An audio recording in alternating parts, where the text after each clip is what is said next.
In the previous lecture, we get to know about the classification of databases. In this particular lecture, we will focus on primary nucleotide sequence database. We have three major primary nucleotide sequence database. The first is GenBank. GenBank is one of the sub-database of NCBI. As NCBI has many sub-databases and GenBank is one of the sub-database of NCBI. The second is ENA, European Nucleotide Archive. It is also the one of the sub-database of ENBL. The third is DDBJ, DNA Data Bank of Japan. All the three major databases, that is NCBI, DDBJ and ENBL, share their information periodically in every 14 days. And the institution which take care of sharing of data is International Nucleotide Sequence Database Collaboration. As data is regularly synchronized between all the three databases, so the assertion number are consistent in all the three databases. The major disadvantage of the primary nucleotide sequence database is that there is minimum error checking, as the data is directly coming from the experiments and research. So there is no institution in middle which check the quality of the data. And the second is the problem of redundancy. So these two are the major disadvantage of the primary nucleotide sequence database. Now we will visit all the three databases. Okay, now we will visit to all the three databases. So let's first go to GenBank.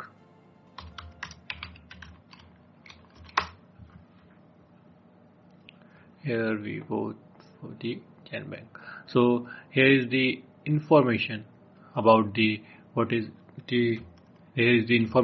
what is GenBank, then how to access the GenBank, then the usability and other information about the GenBank.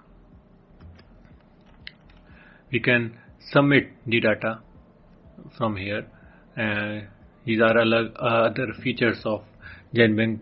How we can submission type, what are the submission tools, the BLAST for the sequence searching. So these are the tools, and these are the sub databases of NCBI. As protein, as we have bio projects, we have bio samples, we have gene, genome. So let's search for an example. We will take kinase protein. We will search for a human kinase protein.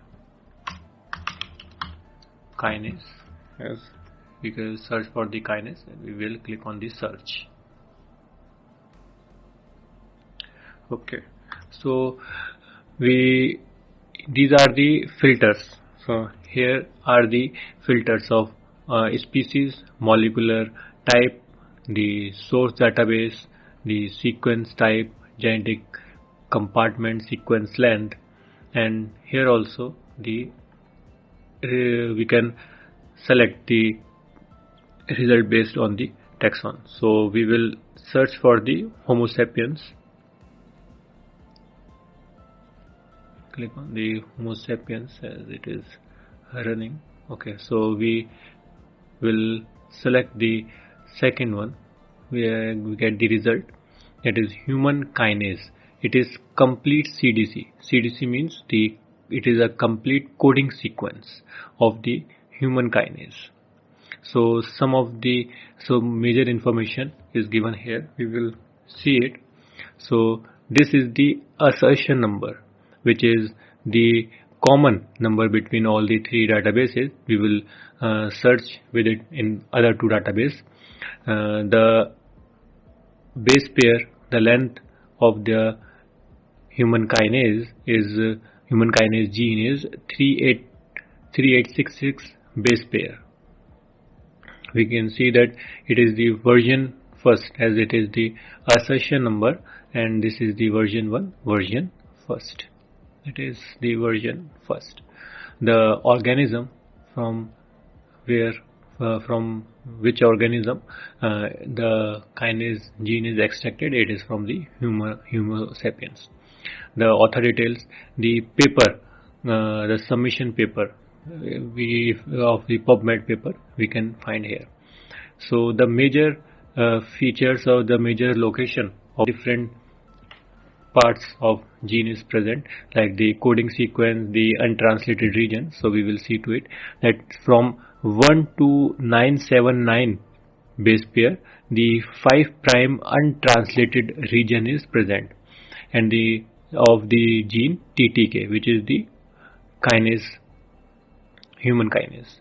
The from 1026 to 3551 is the coding sequence which code for kinase. So the actual coding sequence, the actual sequence in a gene which code for kinase protein is from 1026 to 3551, and the product is the kinase, and the protein ID is this is the protein ID, and after the translation we get the protein.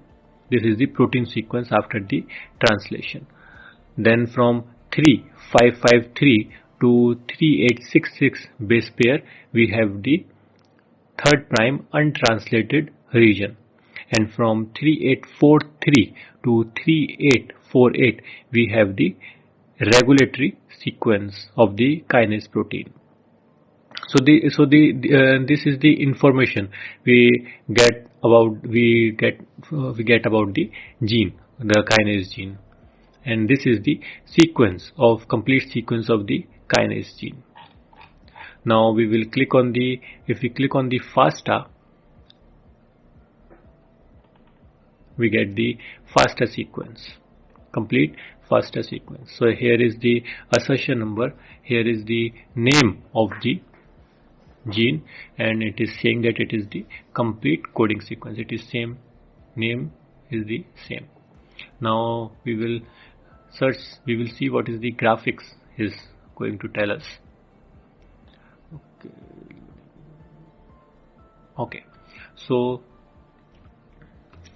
this green is the complete gene sequence, and this is the red color line is showing the kinase protein. So in the gene, this is the complete gene, and this line shows that from where to where the kinase sequence is present, and this is the regulatory binding sequence, and these are other sequences. So this is the graphical representation. We will go back and we will take the assertion number so that we can check that it is present in other two databases or not. So we will copy it and we will search for DDBJ. We will search for DDBJ. Okay, so this is the home page of DDBJ. There are different services the database provide. We want the search service of the DDBJ, and here are the sub databases. Like these are the sub databases of DDBJ, as we have seen in the NCBI.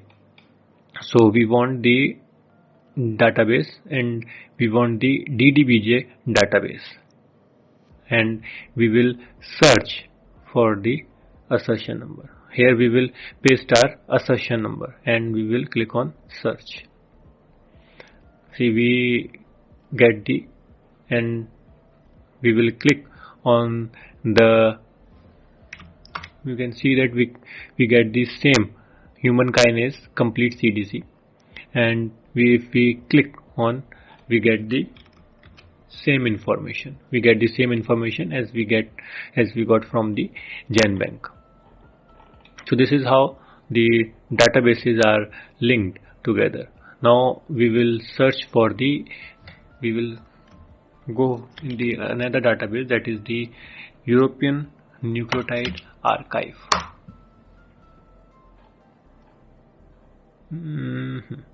Okay, the European Nucleotide Archive. So this is the home page of European Nucleotide Archive. Here is the different here we can submit to the ENA. We can search on the basis of text, advanced searches, and other method of searching. Here we can type we can type the name of the search term, like we can type the kinase here, or we can enter the assertion. As we have the assertion number, we will paste the assertion number. And we will click on view. After viewing, we will see that we get the information about the sequence, that it is the human kinase CDC. So this is also showing the same information. So the databases are linked and they share the information with each other. Now we will view the information, and we can see that we get the same information as we get from the NCBI GenBank. So these are the three databases, three major primary nucleotide sequence databases. In the next lecture, we will deep dive into the primary protein sequence databases.